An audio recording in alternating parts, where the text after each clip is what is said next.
Today with David Eynon from ETS, energy consultants, energy management, technical services, compliance, a whole range of things that we're going to explore as we go through this session. So David, rather than me doing a lot of talking, just give me a little bit of an introduction to kind of you and what's brought you into this industry.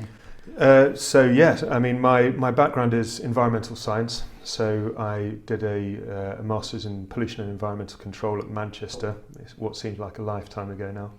And originally I started off on the contaminated land side of things. So that was essentially going out on future development sites, taking samples, running drilling teams to essentially try and de-risk those sites of development. They could be old gas sites or whatever really, demolished buildings, whatever.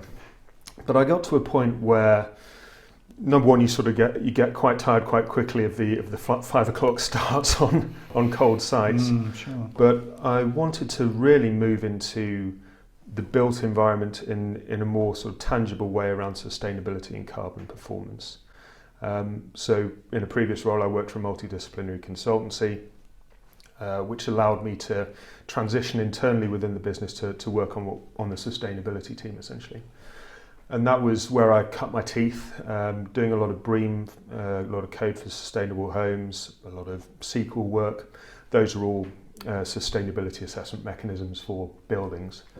And then moved up into commercial real estate space after that. So I was in with a company called Colliers for 5 years or so, liaising with working with property managers, investors throughout the whole sort of property life cycle, from asset acquisition, property management through to disposal, looking at the various risk profiles that track through that life cycle with those investments from sustainability or an environmental performance perspective.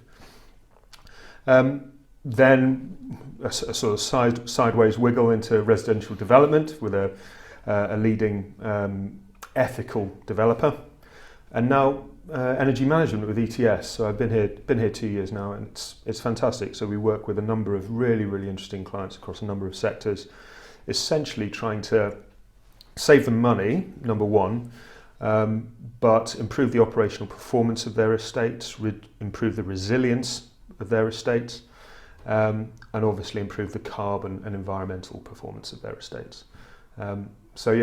Energy management is obviously very core to that, especially within the built environment. There are a number of other aspects to sustainability within the built environment, but energy is very core, especially with climate change and global warming in the face of things like the Paris Agreement that came out of COP in Paris in about 2016. And with COP26 coming up in this country in Glasgow later on in the year, fingers crossed.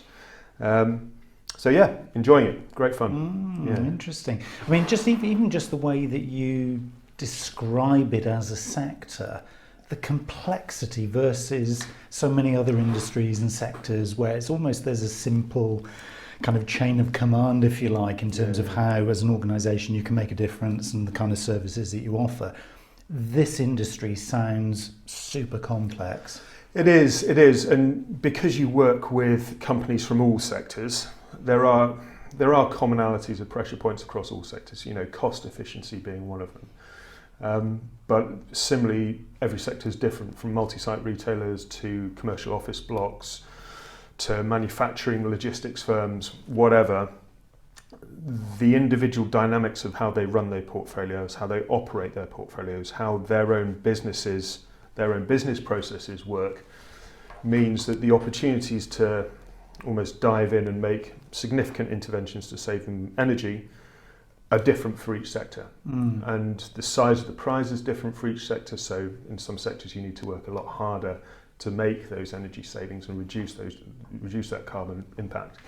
It is very complex, but that's the nature of the game of consultancy, really. So really lucky here to work with both people who have come from multidisciplinary consultancy backgrounds, but also the engineering side. So we've got data analysts, data scientists, engineers, etc. We can pull together a pretty holistic energy management thing. It's a really interesting time to be in energy management, really. Latterly and previously, energy management was largely seen as a cost efficiency piece. That was the main driver. That's why people wanted to get involved or make some progress in this area. And typically, they would get consultants in at a fairly early stage in their decision-making process to essentially scope stuff out, and then they would give it to their in-house team. So the consultants would say, here's a plan for a building, a part of a portfolio or a whole portfolio of buildings. Here's your plan, guys. Good luck. The client would take it in-house and give it to their facilities management, and essentially sort of go, there you go, guys, do that. Let's come back to it in a year. And the reason for that is because companies typically have large energy spends, or can do, and therefore the quantum, if you save 10% of a lot, it's a big amount of money, and it keeps a facilities team or an energy management team going, really, in terms of we saved that amount of money, they've justified their position. And energy has typically been probably slightly undervalued in the UK. I know a lot of people there's a big gripe about energy prices, but if you look at wider European countries, we're not actually doing too badly in terms of price. The interesting thing that's coming now is around carbon and sustainability. A lot of noise has been made about this for a long time, and I've been in this game now, in the sustainability game, for 10, 15 years. And I've never seen sort of traction like it over the past 2 years. 2 or maybe 3 years, really. We're seeing a lot of companies now coming out with net zero carbon commitments. So you've seen everybody from the likes of Microsoft, Sky, Heathrow Airport, Rio Tinto, big commercial real estate houses. All these companies are making commitments to essentially go net zero carbon in advance of 2050. What's driven this, obviously, is the climate change agenda, the Paris Agreement, the entering into UK law of the UK government's requirements around getting to net zero carbon by 2050. But also a real acceptance of the science behind climate change. Again, a lot of noise has been made about this for a long, long time, but it seems like finally people are listening, and organisations are really paying attention to the impacts that they could have to their business over the short, medium and long term. And they're increasingly beginning to understand that their external stakeholders, their customers, their clients, this is a material consideration for them as well. So there seems to be this almost like perfect storm of things that's happening, that means hopefully we'll get some progression on sustainability fairly quickly. It's interesting when you talk about you use the word science, and I think for me it's a really it's quite an evocative word, because it kind of implies there has to be data and there has to be analysis, and then from a wider perspective, just really solid evidence. Is it that now, as a nation, but certainly as a planet, really, we're starting to see the quality of that evidence kind of hitting a point where actually now people take it seriously? I think there's probably a few factors at play. I think there is the quality and the size of the data set. You know, as we go through time, and the data and the correlation between the various data sets gets stronger and stronger. The conclusions become clearer and clearer. There's been an increased weight of data behind it, but an increase in the strength of the argument. I think there's also a generational thing here, in that previously, 10, 15 years ago, decision makers weren't from a generation that had grown up, that had been being fully engaged with climate change or the climate crisis, for example. That's changed now. And people who are the key decision makers within large organisations are people who have taken this seriously and been engaged with this for a long, long time. And I think that's a really, really important part of the puzzle. It's been a long time coming, but it feels like we're definitely moving in the right direction. So the big examples that you talked about there, big kind of multinationals who clearly have a lot of clout, almost seen as, I guess, in a lot of industries as like the leaders in their areas. Where do you see the kind of impetus sort of coming from this? I mean, is this, from their perspective, is this coming from sort of external, more political pressures, obviously things like Extinction Rebellion, the big political agenda, or is this now starting to become something that kind of comes from within? Are you seeing any kind of patterns here? So there's definitely a difference between sectors, essentially. So the sectors where you'll see more internal engagement are those that are driven essentially by money. So the sector that I know best, commercial real estate. The way that real estate works is that you have big pension funds or big pots of cash, essentially, that are managed by fund managers or asset managers, and they look for safe havens to put their money where they can make a pretty solid return over a period.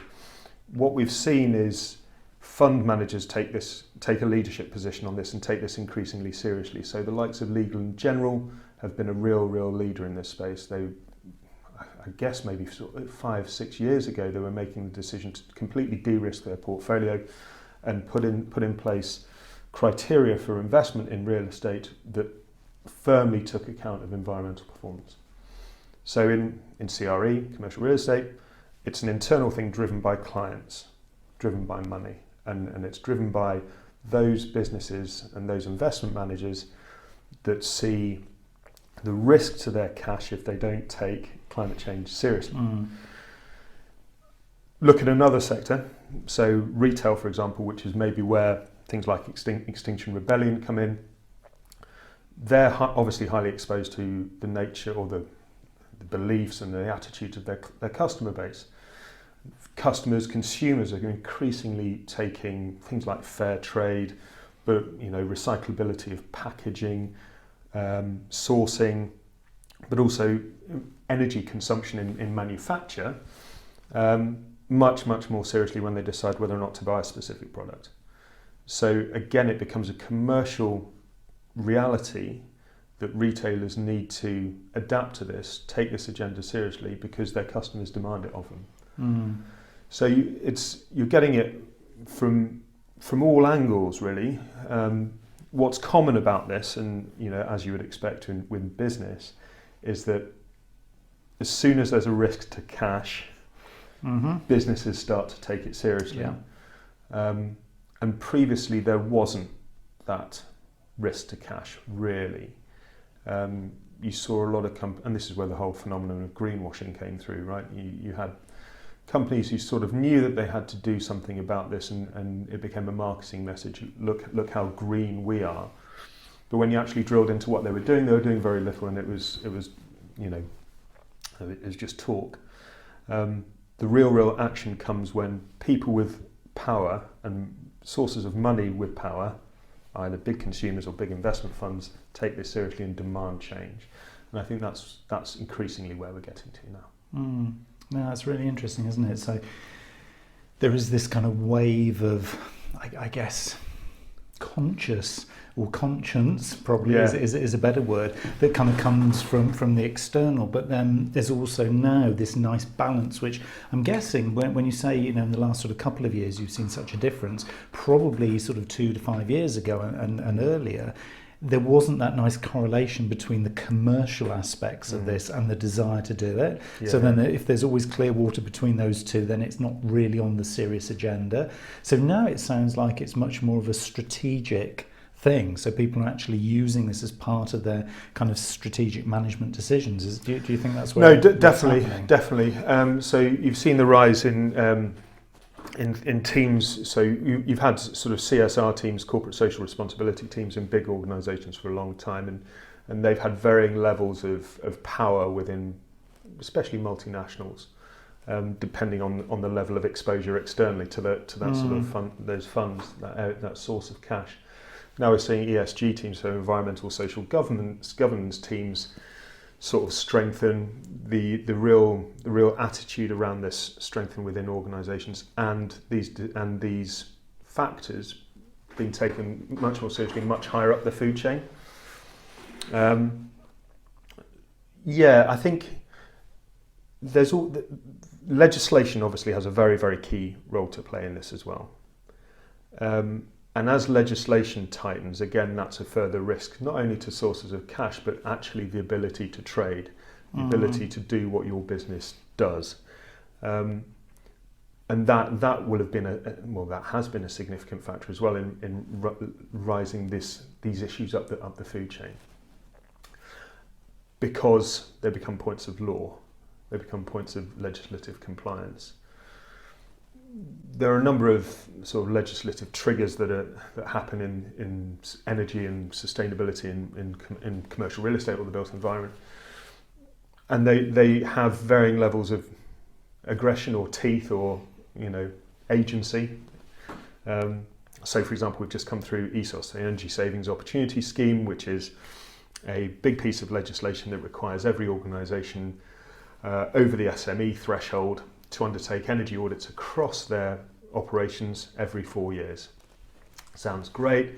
It captures an awful lot of businesses, and the idea is that it's to show businesses the size of the prize. Look what the opportunities are in terms of savings and payback, ROI, for your business here. And the idea is that goes to the board. A board level director has to sign it off. So FDs, board level directors go, well, there's a significant part of cash that we can save here and make our company more compliant. The problem with ESOS is that whilst it is increasingly better policed, originally it wasn't particularly well signposted. A lot of companies didn't really know about it, and it was seen as having not much teeth, not much in the way of enforcement, but also as a bit of a pain, something that needed to be done. Something that's come through in recent times as well around minimum energy efficiency standards. This is a really important piece of legislation because it inhibits the ability to trade in real estate. So essentially the idea is that if you are a landlord, property owner, and your property does not meet a minimum energy efficiency threshold, you are not able to let it legally. You can sell it, but you can't let it. So that immediately is an obsolescence risk. So that compliance piece, that obsolescence risk, boards are there going, well, if we're carrying 40% sort of obsolescence risk in our portfolio, that's 40% of our revenue down. No one can survive that. So they take it seriously. Energy performance and environmental performance becomes a minimum standard of trading, an ability to keep doing what you're doing. It becomes much more important. And suddenly all these things that we've, especially sort of slight greenies like me, I wouldn't say I'm full green. I'm not committed enough for that. But as an environmental scientist who's been working in this for a long time, it's really, really encouraging to see, because we've been talking about this. We've been making the case around, this is a good business decision to improve your energy efficiency, your energy management, because it provides a return on investment, and a quick return on investment. There's been varying levels of uptake on that, but now it's a compliance issue. Suddenly, you're not telling someone what they could be doing. They're coming to you going, we need to do this, help. To do it. Yeah. I mean, you use the phrase perfect storm, and I think for me that perfectly encapsulates everything that's going on here. It's a really interesting kind of market dynamic happening, isn't there? That on the one hand, as you say, there is this legislation, and I guess in some industries kind of regulation, so probably not quite as heavyweight as a legislative thing that's happening, which is the kind of like the enforcement of change. Then you also have this really interesting kind of interplay with the commercial side of things, which is, hold on, if I do this early, and this is what I wanted to sort of test with you, this whole idea of urgency now, because if I do this early, is there an opportunity for me to gain commercial advantage over my competitor organisation down the street who actually hasn't started? So they know it's coming, but if we do this early, there might be some leverage that we can take. Are you seeing examples of that? So yes, that is very, very important, and it's especially In a previous life, when I was working in commercial real estate, it was something that we would discuss quite frequently. How quickly should you move? Essentially, it comes down to how well is a legislative or a piece of legislation or a legislative trigger going to be enforced. If you're confident that the legislation is going to be enforced robustly, then there's a definite commercial advantage to moving early on it. You get through the legislation quickly, and you allow yourself good time for inevitable hurdles or unexpected roadblocks that come in the way. So you don't want to be rushing your compliance process. As an early adopter with any new piece of legislation, you can make a bit of a song and dance about it, and it's good for your brand. The closer you get to any legislative deadline, especially if you rely on external consultancy, simple market forces determine, well, if I need consultancy assistance and consultancies are already maxed out, then market forces mean their fees go up, so my cost of compliance goes up. So there are, especially with compliance pieces, there are definite advantages to moving early, but only if the enforcement is going to be there. If you have a sneaking suspicion or you're not sure whether enforcement's going to be robust, there is always a tendency or a temptation, especially if there's a high cost of compliance, a high cost of getting through this, to just give it a little bit, see who moves first, see which one of your competitors moves first and how far they go. You'll see some companies, I can't name any for reasons, but do take the decision, the commercial decision. Well, if this isn't going to be enforced, let's see what happens. And if we get a slap on the wrist afterwards, we'll just do it then. But if they're not going to enforce it and we can get away with it, we don't need to spend all this money complying. So yeah, the early adoption when you're talking about legally required things or legislative things is there. I think in terms of products, so especially in consumables or foodstuffs, for example, F&B, there is definitely a real advantage to moving first and being seen, because you get to own that space. You almost your brand and your product becomes synonymous with that thing.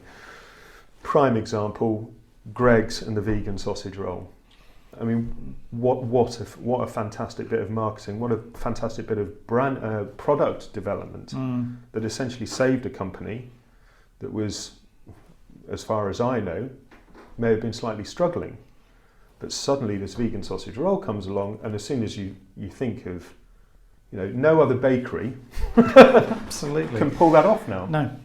Because Greggs have owned that. That's a great example. And you'll see, you're increasingly seeing things like fast food companies move into this space as well. McDonald's, KFC coming up with healthier food options. You can look at, clothing. You can look at whatever. There are examples out there of companies that have made early movement, early adoption, backed up with the right branding and the right positioning and the right message in the marketplace, that have made an absolute killing from it, and by doing the right thing as well. And I think that's the interesting thing, isn't it? Because I think what we're looking at here then is almost a spectrum of organisations at one end who are doing it because they have to, and then at the other end of the spectrum, organisations who know that's going to apply at some point, but actually they're doing it because they want to, and they're playing it more to the kind of purpose-driven, high values, that kind of right kind of way of doing business. If we were to take an organisation that maybe, because I guess the critical mass is going to be somewhere in the middle, who are aware of the commitments that they have to be showing, and there is some kind of desire, and maybe strategically they're thinking actually probably the time is coming, it's pretty soon, if it's not right now. What's the kind of process then, sort of thinking back to sort of where your business and where you operate, what are those sort of early steps to kind of identifying the journey then that they're going to be taking? I think you essentially need to be very, very clear, and this is where consultants can also help, what you're trying to achieve and how far you're willing to go. So understanding what your ideal end state is. So if we're talking about carbon emissions in a building, for example, you can go from simple target reduction, say, okay, we'll have a 10%, we want to achieve 10% year-on-year reduction in carbon in this building or across this group of buildings. You could go further and say we want to achieve 20%, 30%. You could go even further and say we want to achieve net zero status, net zero carbon. You could go even further than that, as some landlords have done, and move towards net positivity. So understanding what you're trying to achieve is really, really important, and what's driving you to achieve it. Then there's very much a point about the art of the possible. So understanding from a strategic point of view, okay, so this is where we want to end up, theoretically. If we were to try and do it, is it even possible for us commercially? So there will be, for example, buildings out there, the vast majority of buildings, where achieving a net zero carbon status will be very, very, very costly. So in that case, understanding if you have the commercial appetite to do that, great. But if there's not going to be a market incentivization for you to do that, then you probably need to think more deeply about how far you're willing to go. And then, especially in buildings, there's understanding the strategic positioning of all the various strands that come into this. Who are the key stakeholders within your business? Do you have sufficient buy-in across all stratas of your business for this? Who are the main influencers? Someone's going to set the target, but who's actually going to do the work? How are you going to message this externally? How does the legal framework, building regulations support you? How does the technological landscape support you? Are there products out there that are sufficiently de-risked and tested that you can use to achieve this? So there are a whole raft of things that you need to consider. And the first stage is probably trying to map all that out. Trying to map out, okay, internally, what's our goal? What's the art of the possible? Who do we need to bring along on this ride with us? And what skill sets, what additional skill sets could we need, or could we bring in now to try and formulate how we're going to do what we're going to attempt to do? So there's that big sort of strategic piece. And then once you've got all that sort of nailed, then it's about drilling into sort of quite technical and detailed roadmaps. I'm using sort of net zero carbon in a building, net zero carbon status in a building here again.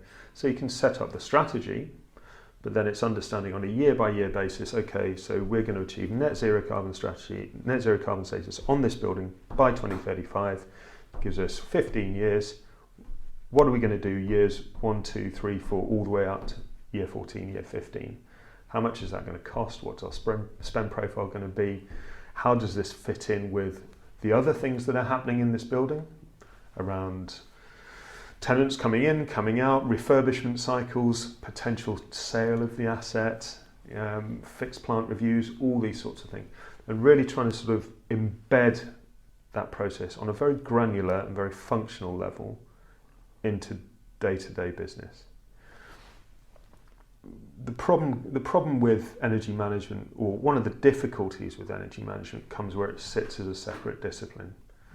So you get facilities management teams or engineering teams who are going about doing what they're doing, and they're charged with keeping the building running, keeping our tenants happy, making happy tenants, rent comes in, there are no voids, the asset is productive from a financial point of view. If they're not actively engaged with the energy management piece, if it's done by a separate team or just purely done by an external consultant, not only do you get a sort of adversarial thing going on, why is this bit of kit not working, and why has this bit of kit been left on? It's your fault, it's your fault, it's your fault. But you really, really miss the opportunities to get the energy management journey as smooth and as quick as you possibly could, and to really get all the savings out of it, because the gears aren't aligned, really. So it's about getting that functionality, that functional roadmap, that very, very granular thing, and getting it embedded in day-to-day business. That's really, really important. So I'm guessing just by its nature, the consulting approach then facilitates that and makes that happen. Do you find yourself almost being both devil's advocate in terms of, sort of selling the virtues of the process at the same time as almost being like a deal maker and a sort of a peacemaker? Are you kind of literally trying to gel various parts of the organisation? I guess that's part of the whole consulting role. Definitely. And you have to have authenticity, and you have to be believable. You have to have demonstrable experience in this to bring teams within client organisations along. They have to know, or at least very strongly get the feel that you know exactly what you're talking about and that you can speak their language. That's really important. So that internal rapport to bring people with you. In terms of playing devil's advocate, definitely, you always have to cover everything off. I mean, one of the beauties of being a consultant is you can be pretty sure that if something goes wrong, the ball's going to stop with you at some point. So you have to challenge your clients in a good way, and not in a bad way, but you do have to take that sort of that contrary position where you're saying, okay, this is where you want to go, and fantastic. What happens if X, Y, Z happens? And just challenge them on, is their goal sufficiently robust, but also that art of the possible. So yeah, it's a difficult balancing act, but that's the nature of consultancy, and that's the art of consultancy, really. It's common across all sectors. And I loved your phrase, the art of the possible. That's just lovely. It kind of sums it up, doesn't it? Anything's possible if you're willing to invest. But you've got to be willing to commit here. Exactly. Yeah. It's pragmatism. It's pragmatism, because we've all seen it. We've all seen grand schemes, grand plans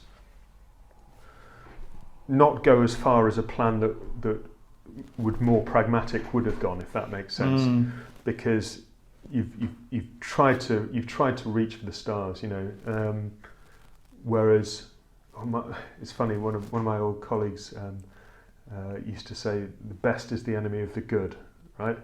So it's understanding that what you can achieve and how far you can go, and just get that done first.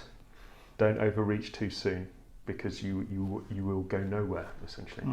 Trying to get that level of pragmatism in, whilst not boiling down any ambition. It's a difficult balancing act. So an organisation then that has some ambition, and it may be coming from the energy manager, property manager, even kind of like the marketing sort of commercial teams, because they see there's some sort of advantage to be had there.